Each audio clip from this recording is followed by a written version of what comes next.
So before starting this episode में तुम लोगों को एक बात बताना चाहता हूँ कि इस सीरीज का नाम रिवर्स इंसैनिटी बिल्कुल नहीं है। इस सीरीज का नाम है reverend insanity. But guess what, तुम सभी लोगों का रिवर्स इंसैनिटी के पार्ट 6 में बहुत ही ज्यादा स्वागत है। तो पिछले पार्ट में हम लोगों ने देखा था जिया जिनसेंग का बड़ा भाई फैंग युआन से बदला लेने के लिए ग्यू क्लैन में वापस आया था, पर फैंग युआन ने अपना दिमाग का यूज करके जिया जिनसेंग के बड़े भाई को ग्यू क्लैन से भगा दिया था। और लास्ट में ग्यू क्लैन के लीडर ने ग्यू क्लैन के एल्डर को रेंजू के कहानी के बारे में बताया था कि कैसे रेंजू के पास इतना ज्यादा ताकत होने के बाद भी विजडम गू ने उसका चूतिया काट दिया। और रेंजू की कहानी खत्म करने के बाद लीडर ने एल्डर को बोला था कि अगर फैंग युआन डोमिनेंट नेचर अपना दिखाता भी है तो उसको दिखाने दो। अगर फैंग युआन के डोमिनेंट नेचर से हमारे स्टूडेंट को कुछ फायदा होता है तो वो डोमिनेंट नेचर दिखाए, हमें घंटा फर्क नहीं पड़ता। और हाँ, अब से मैं फैंग जेंग को ट्रेनिंग देने वाला हूँ। और क्लैन लीडर के बोलने के बाद मैंने पिछले पार्ट को वहीं पर ही खत्म कर दिया था। तो आज का चैप्टर भी वहीं से शुरू होता है जहाँ पर वो क्लैन लीडर अभी एल्डर को बोल रहे होते हैं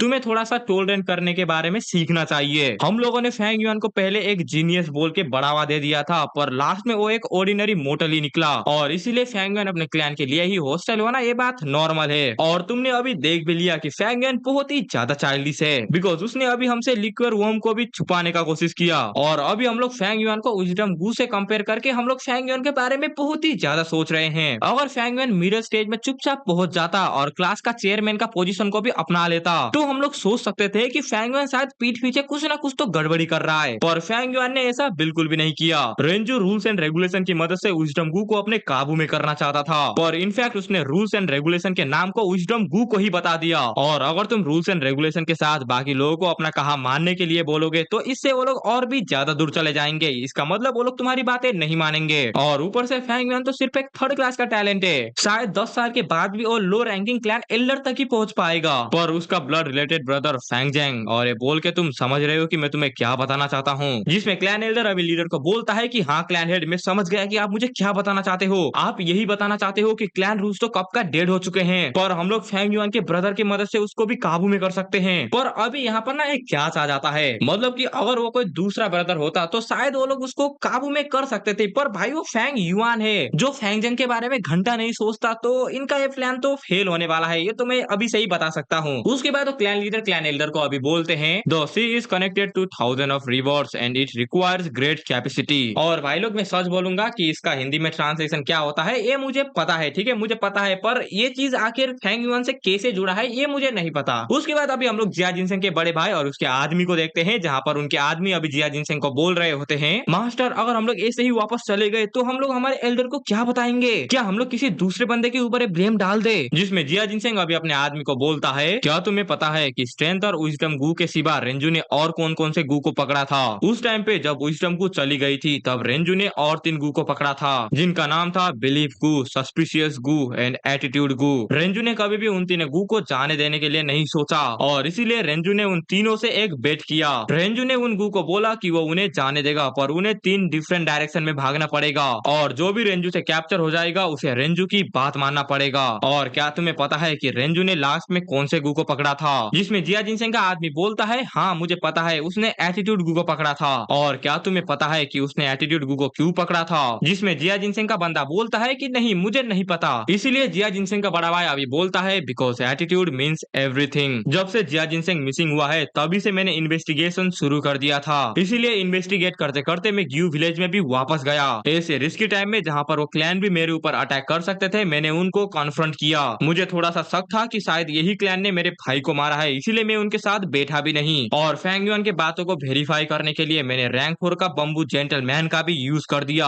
और एक बार अगर मैं वापस पहुंच जाऊं तो द डिवाइन इन्वेस्टिगेटर लेंग चुई, मैं उसको बोलूंगा कि इस केस को वो इन्वेस्टिगेट करे, और मैं उसे बहुत ही ज्यादा पैसा भी दूंगा। वो इधर जिया जिनसेंग इज डेड और अलाइव, पर मैं उसका ब्रदर होने के नाते मैं जो कर सकता था मैंने वो सारा का सारा चीज कर लिया है। और मेरे बाप मेरे ऊपर बिलीव करे या फिर ना करे, पर मैंने अपना बड़ा भाई होने का रोल को फुलफिल कर दिया है। और मैं भी इवन इसमें अपने ब्लेम को दूसरे बंदे के ऊपर भी डालू, पर कौन जानता है मेरा दूसरा भाई जियागू इस चीज का फायदा उठा सकता है और ये सारा का सारा ब्लेम फिर से मेरे ऊपर आ सकता है। जो सुनने के बाद अभी जिया जिनसेंग का बंदा अभी जिया जिनसेंग को बोलता है मास्टर क्या आपको सच में लगता है कि जिसने जिया जिनसेंग को मारा है वो मास्टर जियागू ही है। जिसमें जिया जिनसेंग का बड़ा भाई बोलता है कि अगर वो नहीं होगा तो आखिर कौन हो सकता है। पिछली बार मैंने जिया जिनसेंग के साथ अपने रिलेशनशिप को कंसिडरेशन में ले लिया था, इसलिए मैंने उसको कुछ भी नहीं किया, पर मुझे बिल्कुल भी नहीं पता था कि जियागू जिया जिनसेंग जिनसेंग को मार देगा और तुमने अभी अपने भाई को ही मार दिया है, इसीलिए मेरा अभी होनेस्ट होने के लिए तुम मेरे ऊपर बिल्कुल भी ब्लेम मत करना। और ये बोलने के बाद अभी हम लोग जिया जिनसेंग को देखते हैं जो कि अपने मेंढक के साथ बैठ के वहां से चला जाता है और फेंग युआन अभी ये सारे के सारे चीजों को देख के बोलता है कि साला ये जिया जिनसेंग का ट्रबल फाइनली सेटल हो गया, मेरा इतना ज्यादा प्लानिंग ऐसे ही बर्बाद नहीं गया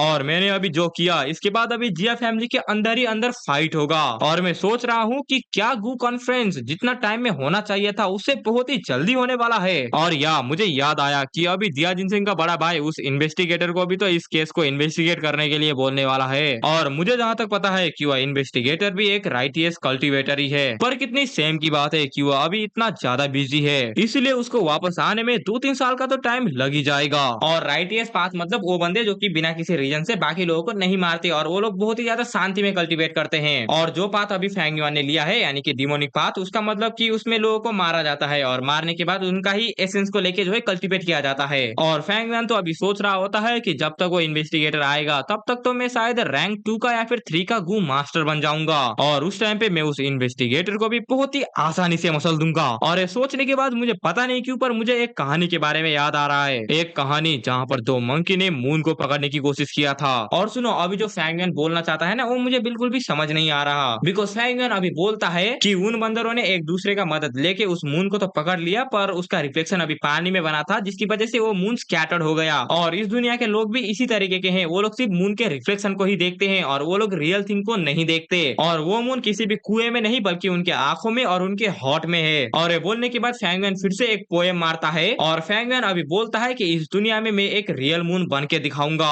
जो कि बाकी माउंटेन, क्लाउड और सी के भी ऊपर रहता है और मैं डार्कनेस में चल के हेवन से भी ऊपर बन जाऊंगा। अभी तुम लोगों को अगर समझ आया कि फेंग युआन अभी यहाँ पर क्या बोलना चाहता था तो मुझे भी कमेंट में बोल देना क्योंकि मुझे समझ नहीं आया। उसके बाद अभी 25 दिन का टाइम स्किप होता है जहाँ पर अभी हम लोग फेंग युआन को देखते हैं जो कि अभी बहुत ही ज्यादा थका हुआ होता है और फेंग युआन अभी बोल रहा होता है फाइनली एट लास्ट मैंने वाइन मोंग का इनहेरिटेंस के दरवाजे को खोल दिया है। और ये बोलने के बाद अभी हमारा सीन शिफ्ट होता है क्लासरूम के ऊपर जहाँ पर अभी फेंग युआन और उसके विक्टिम का सेकंड गू को लेने का दिन होता है, जहाँ पर अभी एल्डर स्टूडेंट को बोलते हैं कि फेंग युआन सबसे पहले मिडिल स्टेज में पहुंचा था इसलिए सबसे पहला गू भी फेंग युआन ही लेगा। और एक बात और, फेंग युआन के पास लिक्विड वॉर्म भी है, इसका मतलब ये फेंग युआन का थर्ड गू होने वाला है। और ये बोलने के बाद सारे के सारे बंदे अपने अपने गू लेके चले जाते हैं और अभी हमारा सीन शिफ्ट होता है क्लैन लीडर और फेंगजेंग के ऊपर, जहाँ पर अभी हम लोग फेंगजेंग और क्लैन लीडर को एक सीक्रेट जगह पे देखते हैं जहाँ पर क्लैन लीडर फेंगजेंग को बोलते हैं कि तुमने अभी कौन सा गू को चूज किया है, जिसमें फेंगजेंग अभी क्लैन लीडर को बोलता है कि उसने ब्रोंज स्किन गू को लिया है। जो सुनने के बाद क्लैन लीडर फेंगजेंग को बोलते हैं कि बहुत ही बढ़िया, ये इतना ज्यादा बुरा चॉइस नहीं था। जो सुनने के बाद अभी फेंगजेंग बोलता है कि मैंने बस इसको रैंडमली चूज कर लिया था। पर क्लैन लीडर अभी फेंगजेंग को बोलता है कि मैं तुझे ऐसे ही प्रेज नहीं कर रहा, तुम लोग अभी जो भी गू को लेते हो वो तुम्हारा कैरेक्टर को दिखाता है, जैसे कि तुमने अभी ब्रोंज स्किन गू को लिया है जो कि मूनलाइट गू के साथ बहुत ही अच्छे से काम करता है और तुम इन 2 गू का ऑफेंस और डिफेंस में भी यूज कर सकते हो।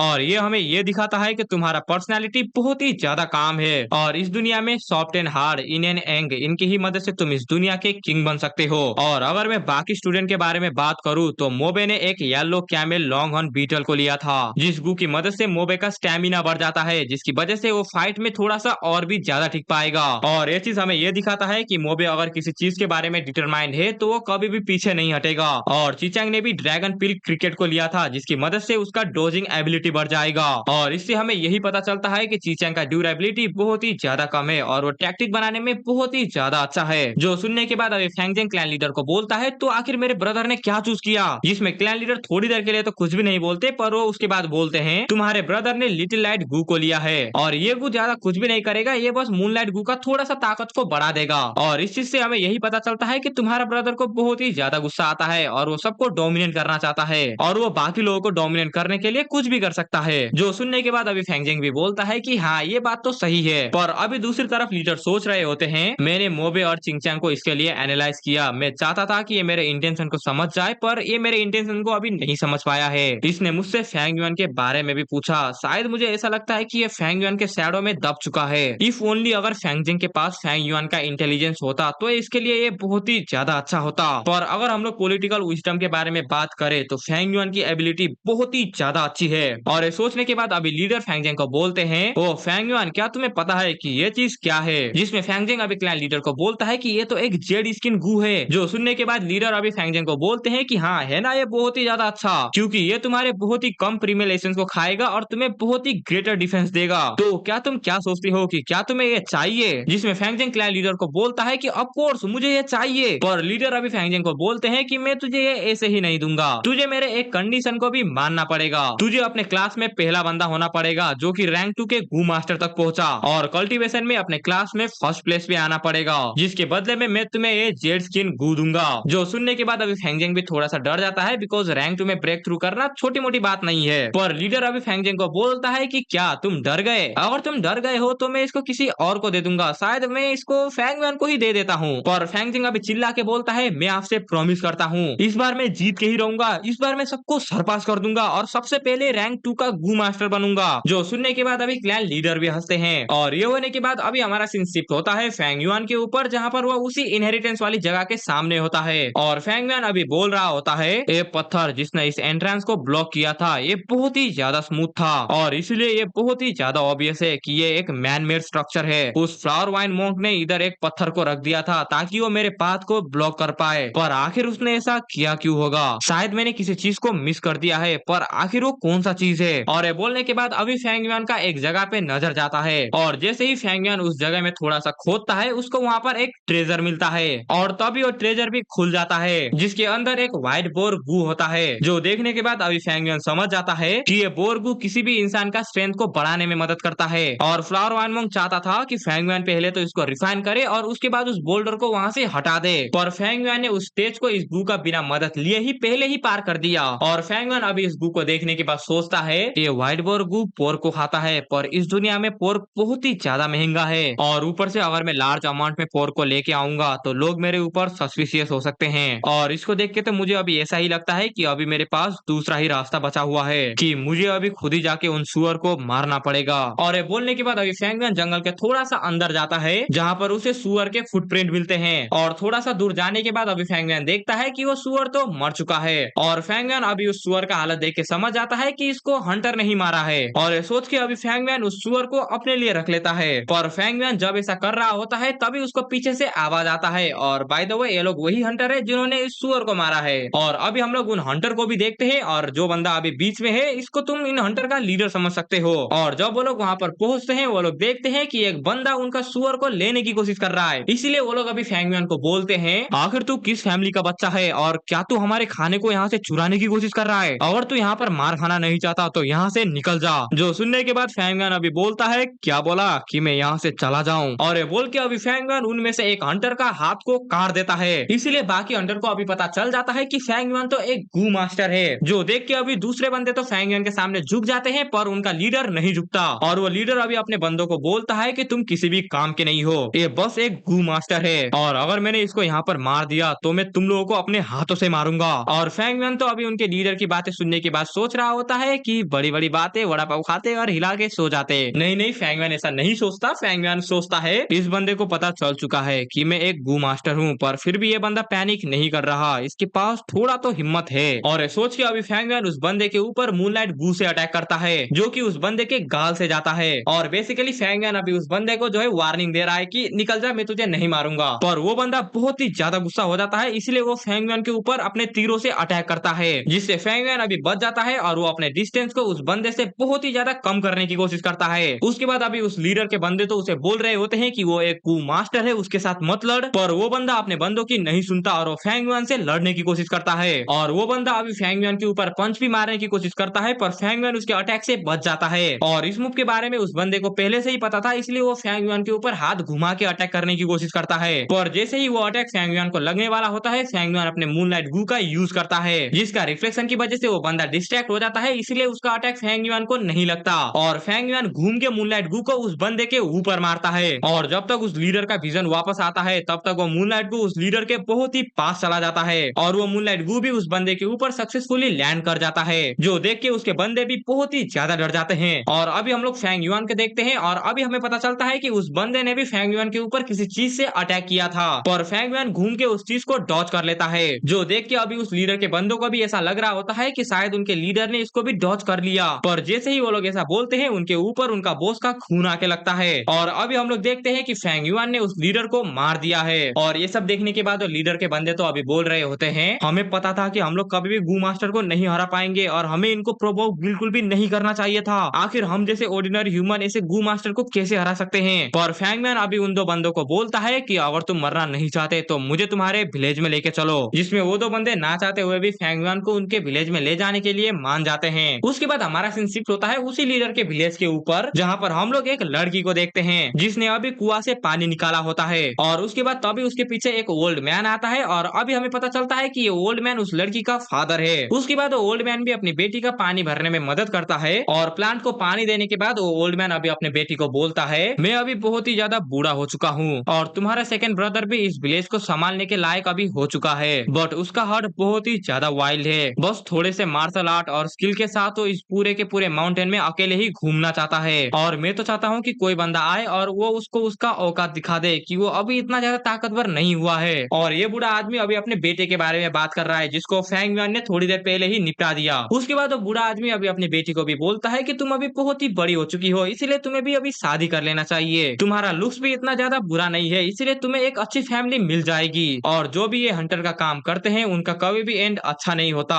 मेरे बहुत सारे कॉमरेड्स अभी मर चुके हैं और अभी सिर्फ मैं ही बचा हूँ, और जब तुम्हारा सेकंड ब्रदर थोड़ा सा मेच्योर हो जाएगा तब मैं ये हंटिंग करना सब कुछ छोड़ दूंगा और मैं तुम्हारा शादी होते हुए देखूंगा, मेरे ग्रैंडसन के साथ मैं खेलूंगा और मैं उसको ही इंजॉय करूंगा और इन्हीं चीज के साथ मैं सेटिस्फाई हो जाऊंगा। और इसका मतलब ये ओल्ड मैन का बस एक ही विश है कि इस बूढ़े आदमी को अपने बेटे को थोड़ा सा मेच्योर होते हुए देखना है और अपनी बेटी का शादी करवाना है और उसके ग्रैंडसन के साथ खेलना है। यानी कि इतना समझो कि जब इस ओल्ड मैन के फैमिली मेंबर थोड़ा सा मेच्योर या फिर समझदार हो जाएंगे ना, तब ये बंदा चाहता है कि ये बंदा रिटायरमेंट ले ले अपने काम से। और जब ये ओल्ड मैन ये सब बोल के खत्म करता है तभी फैंगमैन उनके बैरिकेड में लात मारता है, जिसका आवाज वो ओल्ड मैन और उसकी बेटी भी सुन लेते हैं। उसके बाद अभी फैंगमैन उस बैरिकेड को तोड़ के अंदर आता है और वो उस ओल्ड मैन को बोलता है, शायद तुम्हारा ही नाम ओल्ड मैन वैंग था ना। और वो ओल्ड मैन फैंगमैन को देख के समझ जाता है कि ये तो एक गू मास्टर है, इसलिए वो उसके सामने झुक जाता है। और फैंगमैन अभी उस ओल्ड मैन को बोलता है कि तुम्हारे बेटे ने मुझे ऑफेंड करने की कोशिश किया था, इसलिए मैंने उसको जान से मार दिया और तुम दोनों उसके बॉडी को यहाँ पर लेके आओ। और ये सुनने के बाद वो दो बंदे उस बंदे का बॉडी को वहीं पर ही फेंक देते हैं, जो देखने के बाद अभी उस ओल्ड मैन को कुछ भी समझ नहीं आ रहा होता। बिकॉज जरा तुम ही सोचो यार कि थोड़ी देर पहले तुम अपने बेटे के बारे में बात कर रहे हो और अभी दूसरा बंदा तुम्हारे बेटे को मार के लेके आया है, तो तुम्हें आखिर कैसा फील होगा। उसके बाद उसकी बहन भी बहुत ही ज्यादा रोती है बिकॉज उसका भाई मर चुका है। और फैंगमैन तो अभी उस ओल्ड मैन को बोलता है, मुझे जहाँ तक पता है कि इस विलेज में सबसे ज्यादा बेस्ट हंटर बस तुम ही हो, इसीलिए मेरे लिए तुम एक मैप बनाओ और उस मैप में इस माउंटेन में कहाँ कहाँ पर ट्रैप है उन सारे के सारे चीजों के बारे में भी तुम्हें बताना पड़ेगा। और इस माउंटेन के वाइल्ड बीस्ट के टेरिटोरी कहाँ से कहाँ तक है उसके बारे में भी तुम्हें लिखना पड़ेगा। मेरे लिए मैप बनाओ तो शायद तुम्हारे बेटे ने जो मुझे ऑफेंड किया है मैं इसके लिए तुम्हें माफ कर सकता हूँ, और अगर तुम ऐसा नहीं करोगे तो तुम्हें पता है कि मैं तुम्हारे साथ क्या करूंगा। और उस ओल्ड मैन की बेटी तो अभी चिल्ला के बोलती है कि तूने मेरे भाई को मार दिया और तू चाहता है कि हम लोग तेरे लिए काम करें, मैं अपने सेकंड ब्रदर का रिवेंज लेके ही रहूंगी। और ये बोलने के बाद तभी वो ओल्ड मैन उस लड़की के मुंह के ऊपर चाटा मार देता है और वो ओल्ड मैन अभी अपनी बेटी को बोलता है कि तेरा सेकंड ब्रदर मर चुका है और क्या तू भी मरना चाहती है, और या फिर तू चाहती है कि तेरा बाप अकेले ही जिंदा रहे और अकेले ही मर जाए। और ये बोल के वो ओल्ड मैन अपनी बेटी के लिए फैंगमैन से माफी मांगता है। और फैंगमैन अभी उस ओल्ड मैन को बोलता है कि मेरे लिए मैप बनाओ और मैं तुम दोनों की जिंदगी को छोड़ दूंगा, पर अगर मैंने उस मैप में कोई भी सस्पिशियस जगह को देखा तो तुम्हें पता है कि मैं तुम दोनों को वहीं पर ही मार दूंगा। और सुनने के बाद वो ओल्ड मैन डरते हुए बोलता है कि मैं समझ गया और तुम दोनों मेरे घर के अंदर जाओ और वहां से पेपर और ब्रश को लेके आओ। जो सुनने के बाद वो दो बंदे भी उसके घर में चले जाते हैं और थोड़ी देर बाद वो दो बंदे जाके पेपर और ब्रश को लेके आते हैं। जो लाने के बाद वो बंदा उसके ऊपर मैप बनाता है और उस मैप को फैंग युआन को दे देता है। और फैंग युआन वो दो मैप को उन दो बंदों को देता है और वो उन्हें बोलता है कि अगर तुम लोगों ने इसमें से एक भी गलती को निकाल लिया तो मैं तुम्हें एक गलती के लिए एक स्पिरिचुअल स्टोन दूंगा।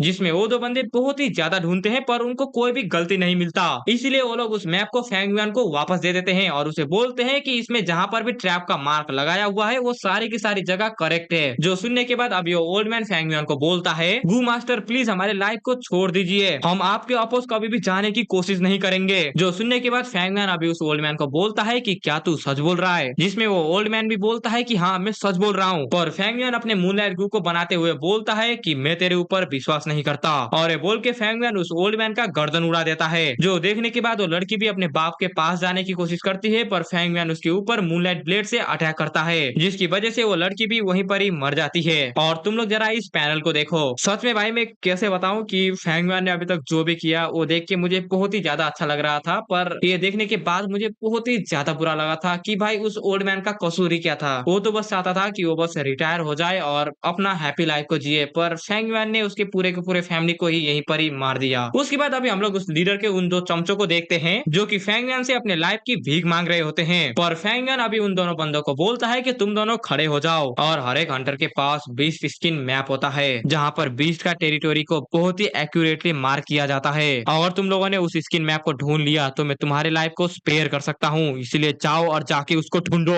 और ये सुनने के बाद वो बंदे डर के मारे अंदर चले जाते हैं और वो लोग बहुत ही ज्यादा ढूंढते हैं, पर उन लोगों को कुछ भी नहीं मिलता। जो देख के फेंग युआन अभी उन्हें बोलता है, यूजलेस ट्रैश, तुम लोग किसी भी काम के नहीं हो। उसके बाद अभी वो लोग फेंग युआन की आवाज सुनने की वजह से बहुत ही ज्यादा डर जाते हैं, इसलिए वो लोग अभी फेंग युआन को बोलते हैं, माय लॉर्ड प्लीज हमें छोड़ दो, हम लोगों ने बहुत ही ज्यादा ढूंढा पर हम लोगों को वो नहीं मिला। जो सुनने के बाद अभी फेंग युआन सोचता है, हाँ इन लोगों ने इस घर में चारों तरफ ढूंढ लिया है, पर ऐसा नहीं हो सकता, उनके पास ये मैप होना चाहिए, क्योंकि ये स्किन मैप हंटर को जनरेशन टू जनरेशन में पास डाउन किया जाता है, और जो भी नए जनरेशन होते हैं वो लोग इस मैप को और भी ज्यादा रिफाइन करते हैं। न्यू जनरेशन के लोग इसमें रिकॉर्ड को रखते हैं, न्यू बीस्ट की टेरिटरी और उनका ट्रैप प्लेसमेंट के बारे में भी रखते हैं। अगर मैं सिंपली बताऊं तो ये स्किन मैप एक हंटर का लाइफ सोर्स होता है, पर आखिर ये स्किन मैप इनके पास कैसे नहीं है। और ये बोलने के बाद तभी फेंग युआन का नजर उनके चूल्हे पे जाता है, जहाँ पर फेंग युआन की नजर एक कोयले के ऊपर जाती है। जो देखने के बाद फेंग युआन अभी सोचता है, ये कोयला बाकी लकड़ियों से बहुत ही ज्यादा अलग है, और ये बोल के फेंग युआन उस कोयले को तोड़ देता है और उसके अंदर से उसे वो स्किन मैप मिलता है। उसके बाद फेंग युआन उस स्किन मैप को टेबल पे फैलाता है और अभी सोचता है, जैसे कि मुझे लगा था वो ओल्ड मैन मुझे सच नहीं बता रहा था। जिस मैप को उस ओल्ड मैन ने बनाया था उसमें एक्स मार्क नहीं था, और एक्स मार्क शायद वही जगह होगा जहाँ पर ये बोर किंग रहता है। और अभी मेरे पास जितना स्ट्रेंथ है, अगर इससे मैं उसके साथ लड़ने गया तो मैं ऑफ कोर्स मारा जाऊंगा, और शायद वो ओल्ड मैन यही चाहता था, वो अपने बेटे के रिवेंज के लिए मुझे इस बोर किंग से मरवाना चाहता था। और ये सोचने के बाद फेंग युआन अभी उन दोनों से पूछता है, चलो तो तुम लोग अभी मुझे एक जवाब दो, क्या इस फैमिली में और भी कोई जिंदा है? जिसमें वो दोनों अभी फेंग युआन को बोलते हैं कि नहीं, यहाँ पर अभी कोई भी जिंदा नहीं है, तुमने सब लोगों को मार दिया। उस ओल्ड मैन की फैमिली में 5 लोग थे,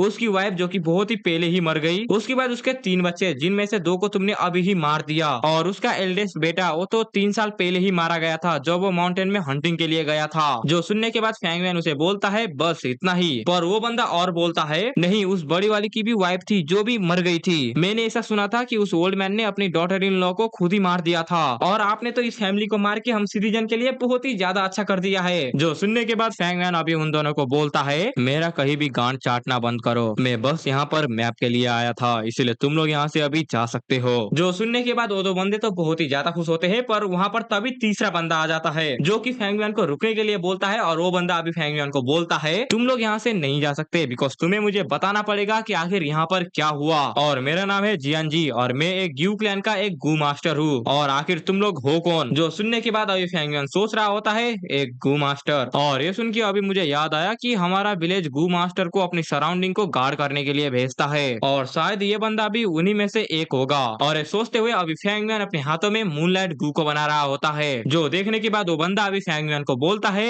अच्छा मूनलाइट गू, तो तुम बस एक स्टूडेंट हो ना? जो सुनने के बाद अभी फेंग युआन सोचता है, ये मैटर बहुत ही ज्यादा सिंपल है, उस ओल्ड मैन के बेटे ने मुझे ऑफेंड करने की कोशिश किया, इसीलिए मुझे बहुत ही ज्यादा गुस्सा आया और मैंने इसकी पूरी की पूरी फैमिली को मार दिया, और इस बात के लिए मेरे पास अभी 2 विटनेसेस भी है। जो सुनने के बाद वो बंदा अभी फेंग युआन को बोलता है, अच्छा तो तुमने उन्हें मार दिया, और वैसे भी वो स्लेव इसी को डिजर्व करते थे, आखिर उन लोगों ने अपने मास्टर को ऑफेंड करने की कैसे कोशिश करी, पर फिर भी मुझे उन्हें जस्टिस तो देना ही पड़ेगा, पर अगर तुम मुझे प्रीमियर स्टोन दो तो फिर मैं इस बात को यहीं पर ही रफा दफा कर सकता हूँ। जो सुनने के बाद फेंग युआन अभी उसे बोलता है कि मैं तुझे नहीं दूंगा, और वैसे भी मैंने उन लोगों को मारा है, इसलिए ये सारी की सारी रेस्पॉन्सिबिलिटी मेरे ही ऊपर आती है, और तुम सीधा जाके इस बात को रिपोर्ट कर सकते हो। जो सुनने के बाद वो बंदा अभी फेंग युआन को बोलता है कि ठीक है, मैं इस बात को रिपोर्ट कर दूंगा, पर सबसे पहले मुझे तेरा नाम बता। जिसमें फेंग युआन उसे बोलता है, मेरा नाम है क्यू फेंग युआन। जो सुनने के बाद अभी उस बंदे को पता चलता है कि ये बंदा है फेंग युआन, और वो बंदा अभी फेंग युआन को बोलता है कि उसने उसके बारे में अपने यंगर ब्रदर से बहुत ही ज्यादा सुना है, और उसका यंगर ब्रदर फेंग युआन का फैन है, इसलिए वो इस मैटर को अपने आप ही खत्म करेगा। पर फेंग युआन जाने से पहले वो बंदा अभी फेंग युआन को बोलता है कि अगली बार ऐसे लोगों को मारते हुए मत फिरना। जिसमें फेंग युआन भी उसकी बातों को मानने के लिए बोलता है, और वो वहाँ से चला जाता है। उसके बाद अभी रात हो जाती है, जहाँ पर हम लोग एक बोर को देखते हैं, और उसके पीछे अभी फेंग युआन खड़ा होता है, और वो सुअर भी फेंग युआन को देख के वहाँ से भागने की कोशिश करता है, पर फेंग युआन अभी बोल रहा होता है कि मैंने तुझे ढूंढ लिया।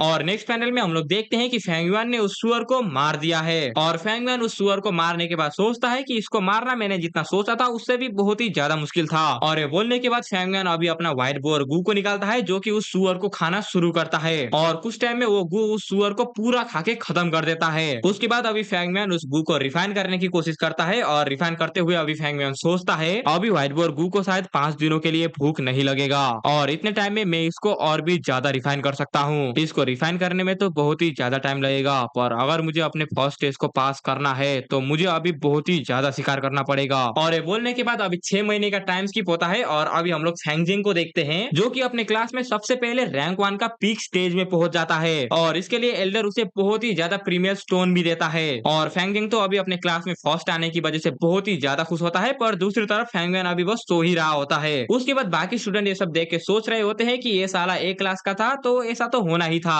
वैसे भी ये सब इसका टैलेंट का ही बेनिफिट है। और उसके बाद वो एल्डर अभी अपने स्टूडेंट को बोलता है अभी तुम लोग अपने पीक स्टेज के एडवांस में पहुंच चुके हो और इसीलिए अभी तुम्हारा मिड ईयर एग्जामिनेशन शुरू होने वाला है और इस एग्जामिनेशन में तुम्हें सुअर का शिकार करना पड़ेगा। तुम लोग अपना अपना टीम को बना सकते हो और तुम लोग जैसे चाहो वैसे ही हंट भी कर सकते हो और तुम लोग जितना ज्यादा सुअर के दांत लेके आओगे तुम लोगों को उतना ही ज्यादा नंबर मिलेगा और इस टेस्ट के बाद तुम लोग उस सुअर के दांत को स्पिरिचुअल स्टोन के साथ भी एक्सचेंज कर सकते हो। जो सुनने के बाद अभी जिसका लो टैलेंट होता है वो तो सोच रहे होते हैं कि आखिर हम लोग सुअर को कैसे मारने वाले हैं पर फेंग युआन अभी सोच रहा होता है कि इस बार ये सब चेंज हो गया। मुझे बहुत ही अच्छे से याद है कि लास्ट ईयर हम लोगों को वाइल्ड लाइफ हनी को पकड़ने के लिए बोला गया था पर इस बार ये लोग हमें सुअर को मारने के लिए बोल रहे हैं। क्या इसी को लोग बटरफ्लाई इफेक्ट बोलते हैं? और मुझे जहां तक पता है कि ये बटरफ्लाई इफेक्ट बस यही है कि अगर तुम पिछले पास्ट में जाके कुछ भी छेड़खानी करोगे तो उसका जो है तुम्हें रिजल्ट फ्यूचर में दिखेगा। और फेंग युआन तो अभी और सोचता है कि अगर सच में बटरफ्लाई इफेक्ट हुआ है तो शायद फ्यूचर भी बहुत ही ज्यादा चेंज हो गया होगा। इसका मतलब मैं रिबॉर्न होने के बाद भी सारा का सारा एडवांटेज को नहीं ले पाऊंगा पर फिर भी जो होना था उसको तो हो चुका है। अगर लास्ट में जाके ये दुनिया बहुत ही ज्यादा डिफरेंट हो गया फिर भी मैं नहीं रुकने वाला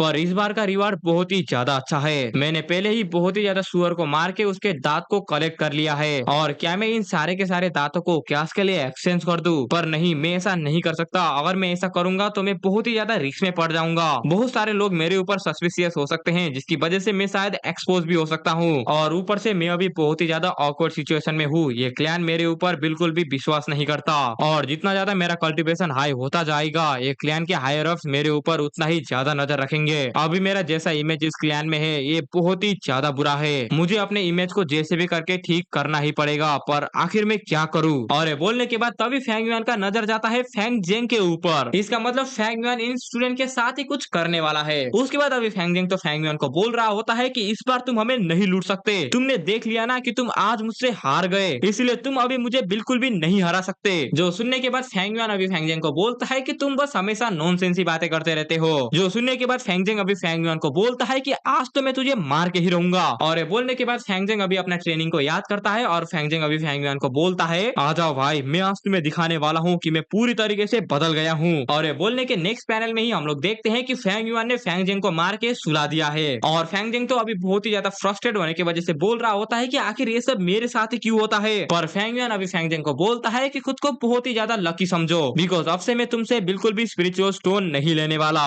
और ये बात पूरी एकेडमी में फैल जाती है और इस बात को एल्डर भी सुन लेता है जिसकी वजह से एल्डर भी अभी बहुत ही ज्यादा शॉक होता है बिकॉज फेंग युआन ने बोला है कि ना वो फेंग जेंग से स्पिरिचुअल स्टोन लेगा, ना ही वो मोबे से लेगा और ना ही वो चिंचांग से लेगा। जिसकी वजह से अभी मास्टर सोच रहा होता है कि आखिर फेंग युआन इस बार क्या सोच रहा है। वो बहुत ही आसानी से इनसे स्पिरिचुअल स्टोन ले रहा था पर आखिर उसने लेना क्यों बंद कर दिया? उसने ये सब ऐसे ही बेकार में तो नहीं किया होगा। और क्लैन लीडर ने बोला था कि कभी ना कभी वो हमारे क्लैन के रूल्स को मानेगा। तो क्या ये वही टाइम है जब फेंग युआन इस क्लैन के साथ अच्छा होना चाहता है? और वैसे भी फेंग युआन सिर्फ एक बच्चा ही है, शायद उसको अपने फ्यूचर के बारे में अभी थोड़ा सा चिंता हो रहा होगा, इसलिए फेंग युआन अभी अच्छे बनने के बारे में सोच रहा है। और ये बोलने के बाद अभी 3 दिनों का टाइम स्किप होता है और हम लोग अभी कुछ बच्चों को देखते हैं जो कि सुअर का शिकार कर रहे होते हैं। और अभी हमें पता चलता है कि ये बच्चे मोबे की टीम से थे और अभी मोबे ने उस सुअर को मार दिया होता है, इसलिए बाकी के एल्डर या फिर मैं बोलूं सीनियर वो लोग उसका रिजल्ट को लिख रहे होते हैं। उसके बाद अभी हम लोग दूसरी तरफ यू क्लैन के एल्डर्स को देखते हैं जो कि बहुत ही ज्यादा मजे में होते हैं और तभी उनके पास एक गार्ड आता है जो कि उन दोनों को बोलता है अभी चिंचांग, मोबे, फेंग युआन और फेंग जेंग बाकी स्टूडेंट से बहुत ही ज्यादा लीड में है और अभी तक तो सब कुछ स्मूथ जा रहा है, किसी को भी कोई भी इंजरी नहीं हुआ है। और फेंग युआन को छोड़ के अभी तक बाकी लोगों ने बस 5 ही सुअर को मारा है पर फेंग युआन ने अकेले ही अभी तक 8 सुअर को को मार दिया है। और दूसरी तरफ फैंगमैन अभी सोच रहा होता है मेरे पास अभी मेरे बैग में इन सुअर के 27 दांत है और इस मैप के अनुसार मुझे यहीं पर ही एक बैग मिलने वाला है जिसके अंदर इन सुअर के दांत बहुत ही ज्यादा होंगे, इसीलिए मैं सबसे पहले वहीं पर जाऊंगा और अगर कुछ गड़बड़ी हो भी गई तो मेरे पीछे अभी मेरे टीचर भी तो है जो कि सब कुछ संभाल लेंगे। और ये बोल के फैंगमैन अभी उस सर्कल वाली जगह पे आता है जहाँ पर उसे एक ट्री हाउस दिखता है, जिसको देख के अभी फैंगमैन को समझ आ जाता है कि ये वही जगह है जहाँ पर वो बूढ़ा आदमी टेम्पोररी रहता था। और अभी फैंगमैन सोचता है कि शायद मुझे जाके देखना चाहिए कि इस घर में आखिर ऐसा है क्या। और ये सोच के फैंगमैन अभी उस घर के अंदर जाता है, जो देख के अभी फैंगमैन सोचता है कि कितनी स्ट्रेंज बात है, यहाँ पर अभी कोई रह रहा था पर मैंने उस बूढ़े आदमी के पूरे फैमिली को खत्म कर दिया था, तो आखिर यहाँ पर कौन रह रहा है। और ये बोल के जब फैंगमैन अपने साइड में देखता है तब वहाँ पर वो खुद का ही ड्राइंग को देखता है जिसके ऊपर किसी ने चाकू मारा होता है। और इसका मतलब जो भी यहाँ पर रह रहा था वो फैंगमैन से बदला लेना चाहता है। और फैंगमैन भी अभी यही सोच रहा होता है कि आखिर कौन मुझसे बदला लेना चाहता है, और या फिर ये मैं नहीं हूँ, ये शायद फैंगजिंग भी हो सकता है, बिकॉज फैंगजिंग अभी हमारे क्लैन का स्टार है और बाकी विलेज के लोग उसे शायद मरवाना चाहते हैं। पर आखिर उस बूढ़े आदमी ने अपने मैप में इस जगह को क्यों सर्कल किया था? क्या वो बूढ़ा आदमी जिसको मैंने मार दिया था वो दूसरे विलेज का स्पाई था? और ये बोलने के बाद फैंगमैन अभी कुछ सोचता है और फैंगमैन को अभी सब कुछ समझ आ जाता है कि नहीं, वो बंदा जो भी है वो अभी फैंग युआन के पीछे है, बिकॉज वो बंदा जिसको फैंग युआन ने मारा था वो बंदा फैंग युआन को देख के बिल्कुल भी नहीं डरा था, और वो बंदा शायद एक ऑर्डिनरी ह्यूमन नहीं था, वो शायद गू मास्टर के साथ बातचीत करता था। पर मैंने उस वर्ल्ड बैंक की पूरी फैमिली को मार दिया था, तो आखिर ऐसा कैसे हो सकता है? एक मिनट मुझे जरा सोचने दो। उस बूढ़े आदमी की पूरी फैमिली उस विलेज से दूर आ गई थी। उसका एल्डेस्ट बेटा वांगडा वो 3 साल पहले ही हंटिंग करते हुए मारा गया था, और उसकी वाइफ को तो उस बूढ़े आदमी ने ही मार दिया था, और उसका सेकंड बेटा उसको तो मैंने ही मार दिया था, पर वो जब मुझसे लड़ रहा था तो वो बहुत ही ज्यादा काम था। और उसके बाद वो ओल्ड मैन जिसने मुझसे ये बीफ स्किन को छुपाने की कोशिश किया, और ऊपर से उसने मेरे मैप में 3 जगह पे मार्क भी किया था। पर अभी सबसे इम्पोर्टेंट बात यह है कि इस रेड सर्कल में एक रेस्टिंग एरिया है और यहाँ पर एक बंदा रह रहा है जो कि मेरे प्रति बहुत ही ज्यादा हॉस्टाइल है। और ये बोलने के बाद अभी फैंगमैन थोड़ी देर के लिए सोचता है, और थोड़ी देर तक सोचने के बाद अभी फैंगमैन को समझ आता है कि नहीं, वो बंदा अभी तक नहीं मरा है, वो सिर्फ सर्वाइव नहीं किया, वो अभी गू मास्टर भी बन चुका है, और वो इस एग्जाम का अपॉर्चुनिटी लेके मेरे ऊपर अपने फैमिली के लिए रिवेंज लेना चाहता है। और ये बोलने के बाद तभी कोई बंदा पीछे से हंसता है और वो फैंग युआन का नाम लेता है, और वो बंदा अभी फैंग युआन को बोलता है कि मैंने फाइनली तुझे ढूंढ लिया। तो तुम लोग में से जो भी नहीं समझा, ये बंदा वो है जो कि हंटिंग करते हुए मारा गया था, और ये बंदा वो नहीं है जिसको फैंग युआन ने मारा था। उसके बाद अभी फैंग युआन को समझ आता है कि उसने अभी तक जो भी सोचा वो सब कुछ सही है। और ये बोलने के बाद तभी उसका नजर जाता है एक ब्लैंकेट के ऊपर, और फैंगमैन जब उस ब्लैंकेट को निकालता है तब फैंगमैन उसके अंदर 2 लाशों को देखता है, और फैंगमैन ये 2 लाशों को देखने के बाद समझ आता है कि ये तो वही बंदे हैं जिनको मैंने जाने दिया था। और फैंगमैन ये देख के समझ आता है कि अगर फैंगमैन यहाँ पर ऐसे ही रुका रहा तो फैंगमैन यहाँ पर मारा भी जा सकता है, और इसीलिए फैंगमैन अभी वहाँ से भागने की कोशिश करता है, पर वो दूसरा बंदा फैंगमैन को देख रहा होता है, और वो बंदा अभी फैंगमैन को बोल रहा होता है कि तुझे क्या लगता है, तेरे पास अभी टीचर है, तो क्या वो लोग तुझे मुझसे बचा सकते हैं? तुझसे पहले तो मैं तेरे टीचर को खत्म करूंगा। और फैंगमैन तो अभी भागते हुए सोच रहा होता है कि डैम इट, क्या मैं उसके स्ट्रेंथ के सामने टिक भी पाऊंगा? वो बंदा 3 साल से इतने ज्यादा डेंजर वाले एरिया में सर्वाइव करता हुआ आ रहा है, वो बंदा अभी तक रैंक 2 का गू मास्टर तो बन ही चुका होगा, वो बंदा 3 साल से यहाँ तक छुप रहा है, और ऊपर से शायद वो बंदा बी या सी क्लास का टैलेंट होगा, और उसका प्रीमियल एसेंस अभी तक 40 to 70% तक फिलअप हो चुका होगा। और ये बोलने के बाद अभी हम लोग उसी बंदे को देखते हैं जिसने अभी अपने गू को निकाल लिया होता है, और फैंगमैन तो अभी सोच रहा होता है कि उस बंदे को अभी तक कोई भी टीचर ने नहीं देखा है, इसका मतलब उस बंदे के पास स्पीड रिलेटेड एबिलिटीज है। और वो बंदा अभी अपने गू को निकालते हुए बोलता है शैडो फॉलोअर गू, और ये बोल के वो बंदा बहुत ही स्पीड में एक टीचर की तरफ जाता है। और दूसरी तरफ अभी हम लोग एक टीचर को देखते हैं जो कि अभी जमाई ले रहा होता है, पर तभी वो बंदा उस टीचर के पीछे आ जाता है और उसे वहीं पर ही मार देता है। और वो बंदा उसे मारने के बाद बोलता है कि एक बंदा तो मारा गया, और अभी मैंने अपने स्पिरिचुअल एनर्जी में से सिर्फ 10% को ही यूज किया था, इसका मतलब अभी मेरे पास सिर्फ 40% ही बचा हुआ है, मुझे इतने ही स्पिरिचुअल एनर्जी में उसे मारना ही पड़ेगा। उसके बाद अभी हम लोग दूसरे टीचर को देखते हैं जो कि फैंगमैन को भागते हुए देख रहा होता है, पर तभी उसके पीछे वही बंदा आता है जो कि उसको भी मार देता है। और वो बंदा अभी फैंगमैन को भागते हुए देख के बोलता है कि तू मुझसे बच के नहीं भाग सकता। और जब वो बंदा ऐसा बोलता है तभी उसके पीछे एक दूसरा टीचर आ जाता है जो कि उस बंदे को बोलता है कि तू आखिर है कौन? पर वो बंदा उस टीचर के ऊपर अटैक करके उसे उस पेड़ में ही पिन डाउन कर देता है, और वो बंदा ये देख के समझ जाता है कि ये साला तो सेकंड रैंक का है और ऊपर से इसके पास पॉइजन गू भी है। और वो बंदा भी उस टीचर को अभी बोलता है कि तू सही है, मेरे पास है लव लाइफ सेपरेशन गू, और तेरे अंदर मेरा अभी पॉइजन चला गया है, इसलिए तू अभी यहीं पर ही मरने वाला है। जो सुनने के बाद वो बंदा बंदा अभी बोलता है कि अगर ऐसा ही है, और ये बोल के वो बंदा अपने मुंह से मूनलाइट गू को बनाता है, और वो बंदा अभी उस बंदे को बोलता है तो तू भी मेरे साथ ही मरेगा। और ये चीज देख के उस बंदे का अभी फट जाता है, और उस टीचर का मूनलाइट गू भी उस बंदे को छू के जाता है, जिसकी वजह से वो टीचर वहीं पर ही गिर जाता है, पर उस बंदे को भी बहुत ही ज्यादा चोट लगता है। और वो टीचर अभी मरते हुए उस बंदे को बोलता है, लव लाइफ सेपरेशन गू होने के लिए तुम्हारे पास किसी ऐसे बंदे का दिल होना चाहिए जिसको तुम बहुत ही ज्यादा पसंद करते हो, पर तुम बंदे जो कि डिमोनिक पाथ में चलते हो, आखिर तुम्हारे पास ऐसा कौन है जिससे तुम प्यार करते हो। जो सुनने के बाद वो बंदा अभी उसे बोलता है कि तुम कुछ भी नहीं जानते, तुम लोगों को कुछ भी नहीं पता इस दुनिया में, जहाँ पर तुम जैसे लोग हम जैसे ऑर्डिनरी ह्यूमन को कुछ भी नहीं समझते। अगर तुम लोग हमारी तरह होते तो तुम लोग इस दुनिया में कभी भी सरवाइव नहीं कर पाते। तुम जैसे लोग कहीं से भी आते हो और हम लोगों को मार के चले जाते हो। तुम लोगों की वजह से हमें हमेशा डर में जीना पड़ता है। तुम लोग हमारे रिसोर्सेज को भी ले जाते हो, जिसकी वजह से हमें जीने में बहुत ही ज्यादा मुश्किल होती है। तुम लोग हम ऑर्डिनरी ह्यूमन और सुअर में कुछ भी फर्क नहीं देखते, और जो यहाँ पर रियल के डीमन है ये तो साले तुम लोग हो। मुझे इस चीज को रिफाइन करने के लिए अपनी वाइफ को मारना पड़ा, और इन ऑर्डर टू सर्वाइव मैंने पावर को चूज किया, और इसीलिए मैं अभी अपने डिमोनिक पाथ में होने के बाद भी मैं इस गू को रिफाइन कर पाया। तुम्हारे जैसे लोग जो कि प्रोटेक्शन में जीते हैं, जिनको क्लैन से ही पूरा का पूरा रिसोर्सेस मिलता है, तुम लोग हमारी बातें कभी भी नहीं समझ सकते। और ये बोल के वो बंदा वहां से चला जाता है। उसके बाद वो बंदा अभी पेड़ से फेंग युआन को देखते हुए बोलता है, मैंने इस पावर के लिए अपने प्यार को मार दिया, और मेरे पास तब बस मेरी फैमिली ही बची थी, पर तू साले हरामखोर, तूने मेरे फैमिली को भी मुझसे छीन लिया। तूने जो भी किया इस काम के लिए मैं तुझे रिग्रेट कराऊंगा। और ये बोल के वो बंदा अभी फेंग युआन के ऊपर अटैक कर देता है, पर तभी कोई बंदा उस बंदे के पैर के ऊपर मूनलाइट गू मार के उसके पैर को काट देता है, जिसकी वजह से उस बंदे को अभी समझ आ जाता है कि यहाँ पर एक दूसरा टीचर भी है, और इसीलिए वो बंदा अभी छुप जाता है। उसके बाद वो बंदा अभी वहां से भागने के लिए अपने शैडो फॉलोअर गू को भी बाहर निकालता है, और तभी वो टीचर उसके ऊपर फ्लैश ब्लिंक गू से अटैक करता है, और वो टीचर अभी उस बंदे को बोलता है कि मेरा नाम है गू यूस्यो, और अगर तुम अभी सरेंडर कर दोगे तो हो सकता है कि हमारा क्लैन तुम्हें जिंदा छोड़ दे। पर वो बंदा तो अभी सोच रहा होता है कि इस बंदे ने मेरे शैडो फॉलो गू को बहुत ही ज्यादा डैमेज दे दिया है, अभी मैं इसका 3 घंटे के लिए यूज नहीं कर सकता, इसलिए शायद मुझे सबसे पहले तुझे ही मार देना चाहिए। और ये बोल के वो बंदा अभी उस टीचर के ऊपर अटैक करता है, पर वो टीचर अभी अपना डिफेंस गू को ऑन कर देता है, जिसको देखने के बाद वो बंदा सोचता है कि मैं इससे नहीं लड़ सकता, इसीलिए शायद मुझे सबसे पहले फेंग युआन को ही मार देना चाहिए। और ये बोल के वो बंदा अपने पीछे देखता है, जहाँ पर फेंग युआन अभी भाग रहा होता है, और फेंग युआन भागते हुए सोच रहा होता है, मुझे बिल्कुल भी नहीं लगा था कि इस मैप की वजह से मैं एक डिमोनिक पाथ किलर को अपने ऊपर अट्रैक्ट कर लूंगा, और सबसे अच्छी बात तो ये थी कि मैंने उसके फैमिली को वहीं पर ही मार दिया, पर ना ये बंदा तो मुझे कहीं भी ढूंढ सकता था।